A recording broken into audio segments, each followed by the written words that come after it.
GPT 코리아 대표 임성규입니다. 반갑습니다. 저희 회사에서는 좀 관심 있는 분야가 기업에서 AI를 어떻게 쓸 거냐. 그래서 이제 그런 관련해서 저희가 1년 8개월 정도 GPT 3.5에서부터 시작해서 4.0 이렇게 쭉 시작하고 있습니다. 첨단은 기술 산업 지식 관련해서 컨퍼런스도 많이 주최하고 하는 회사고요.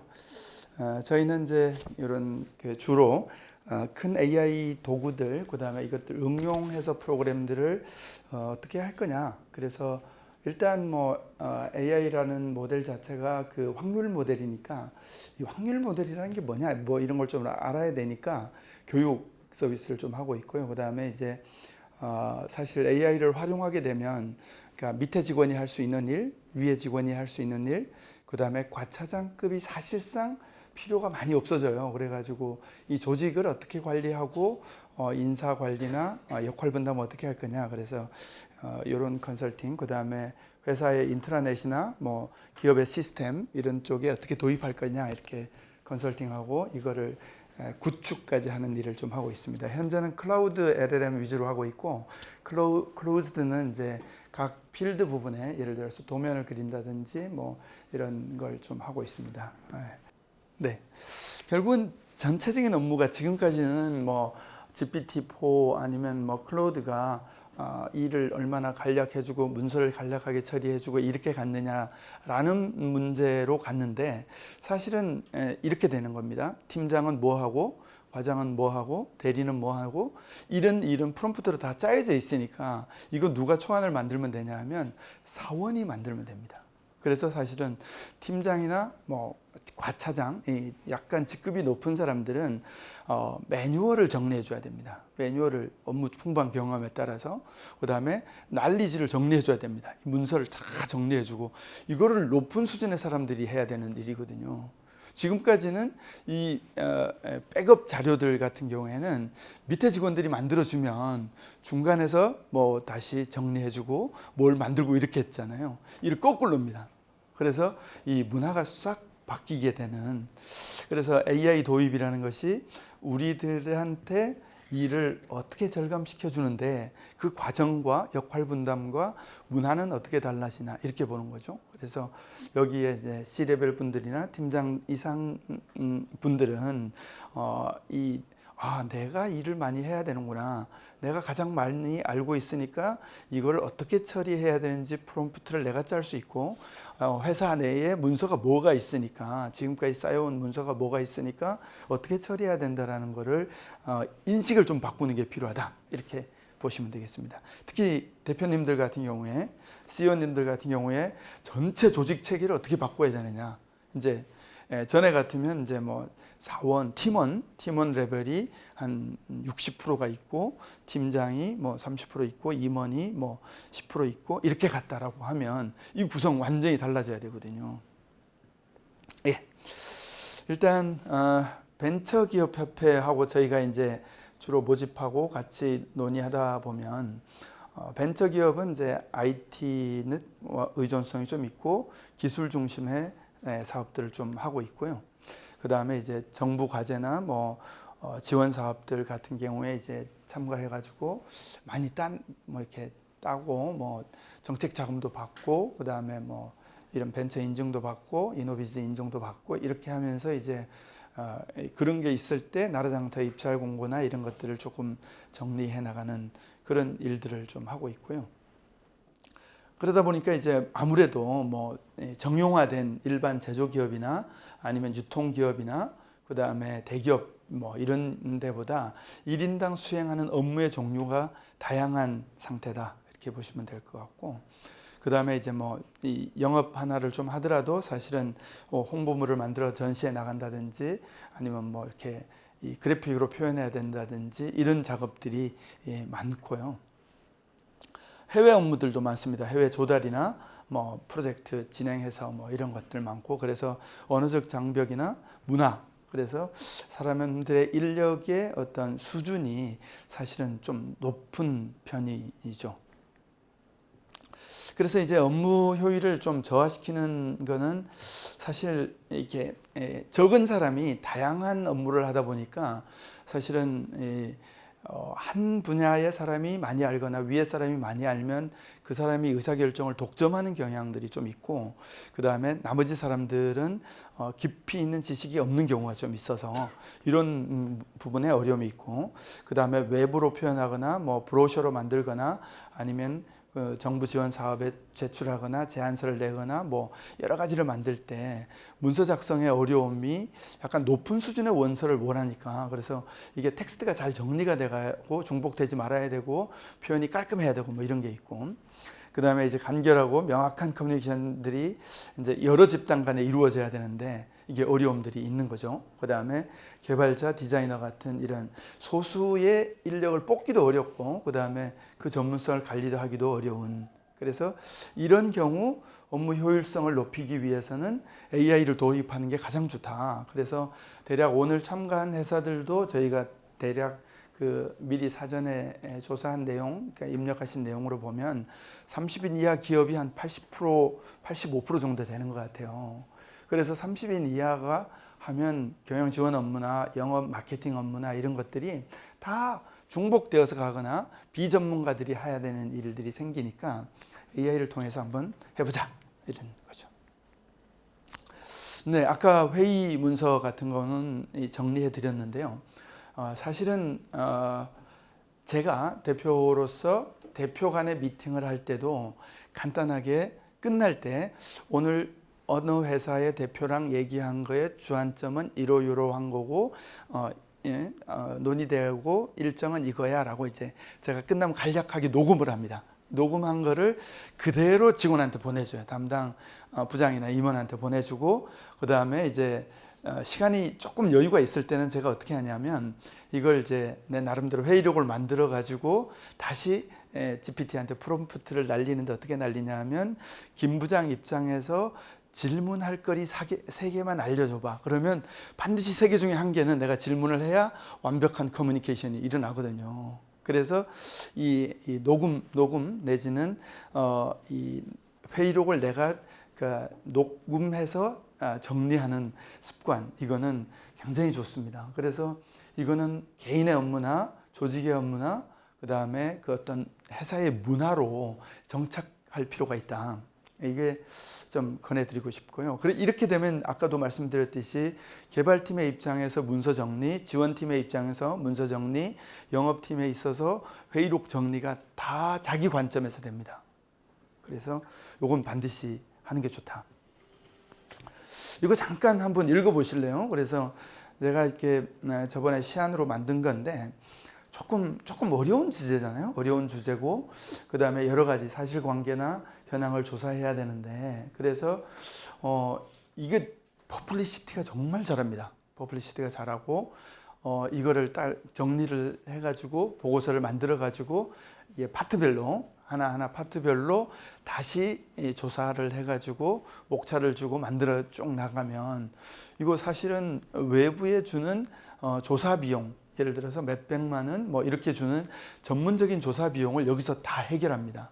그 다음에 각자가 일하는 저게 있기 때문에, 그 전문 분야가 있기 때문에 그 분야의 전문적인 사이트의 문서들이 있잖아요. 이게 이제 게시물이나 뭐 보고서나 뭐 논문이나 이런 걸 다운받아 가지고 이거하고 같이 올려서 이 문서까지 같이 좀 참조해서 만들어줘, 그러면 이렇게 됩니다.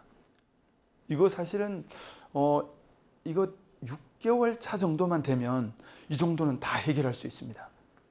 옛날에는 이거 다 10년 차 이상 된 업종의 전문가가 만들던 문서거든요. 그래서 초안을, 그러니까 6개월 차 정도가 1년도 안 된 친구들이 만들 수 있으니까 이런 각도에서 만들어줘, 저런 각도에서 만들어줘, 다른 각도에서도 만들어줘, 한 3가지 각도에서 만들어 달라고 그러면 이걸 받아보는 과장급이 안목이 넓어지고 초안이 풍부해지거든요. 그래서 문서의 완성도가 굉장히 높아집니다.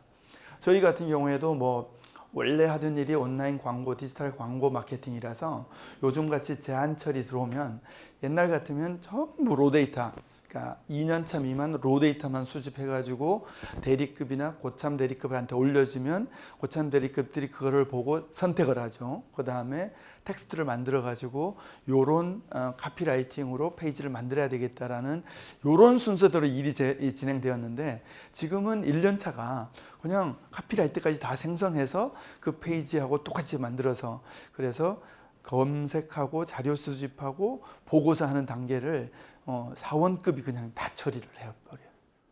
그래서 일 처리 속도와 해당되는 업무에 투입되는 이 단위당 인건비가 한 60% 하락이 되는 거죠. 그 다음에 이제 GPTS 같은 경우에는 아까도 보여드렸듯이 네이버 분기 보고서가 1분기, 2분기, 3분기, 4분기 보고서가 따로 올라오면 이걸 한꺼번에 등록하는 거죠. 그 다음에 나는 커머스에만 관심이 있으니까 커머스에 대한 데이터를 이렇게 분석해줘. 뭐 이런 식으로 인스트럭션을 미리 넣어놓으면 그거대로 다 해주거든요. 만약에 예를 들어서 제품 간에 비교해 가지고 뭐 사야 된다, 구매 부서다, 그러면 이 제품의 설명서와 이 제품의 견적서, 뭐 설명서, 견적서를 한꺼번에 다 올리죠. 그 다음에 우리의 기준은 이거야. 그래서 기준대로 어느 게 좋은지 10가지 기준을 넣고 1, 2, 3등을 나열해줘. 뭐 이런 거 있잖아요. 그 다음에 채용, 뭐 좀 인기 있는 회사들은 채용 공고 뭐 20대 1, 100대 1 막 이렇게 되잖아요. 그래서 거기서 서류 합격 기준대로 얘를 이제 서류 합격해줘. 뭐 이런 거 있잖아요. 그 다음에 면접 볼 때 면접관들이 보기 쉽도록 요약된 문서를 만들어줘. 이거 다 가능하거든요. 그러니까 한꺼번에 이게 다 처리되는 일들이 실제로 GPT를 통해서 이루어지고 있습니다. GPTs 만드는 방법은 뭐 아주 쉽습니다. 이렇게 파일 5개 등록하고 왼쪽에 입력할 거 입력하고 인스트럭션만 작성해 가지고 딱 넣으면 이렇게 오른쪽처럼 폼으로 딱 만들어져 가지고 포멀하게 딱 만들어주는 거죠. LLM이 강한 게 비정형 데이터를 정형화 시켜주는 거잖아요. 이겁니다. 이게 다음 보십시오. 이건 뭐 이게 이제 메일 같은 건 제가 메일을 해가지고 여러 가지 업무, 도청 관련해서 업무가 이루어졌는데 누구와 어떤 일을 했고 어떤 얘기를 했는지, 이게 이제 이 메일, 여러 가지 메일에서 도청과 관련된 메일만 찾아가지고 해당 담당자와 요일, 그 다음에 주요 업무, 이렇게 이게 가능하거든요. 그러니까 대량의 메일을 처리할 수 있는 거죠. 그래서 웬만한 중요한 메일들은 대리급, 사원급의 메일도 CEO한테 뭘로 보내라? 참조로 보내라. 그러면 이제 CEO가 전체 돌아가는 일을 디테일을 가지고 다 알 수 있게 되는 거죠.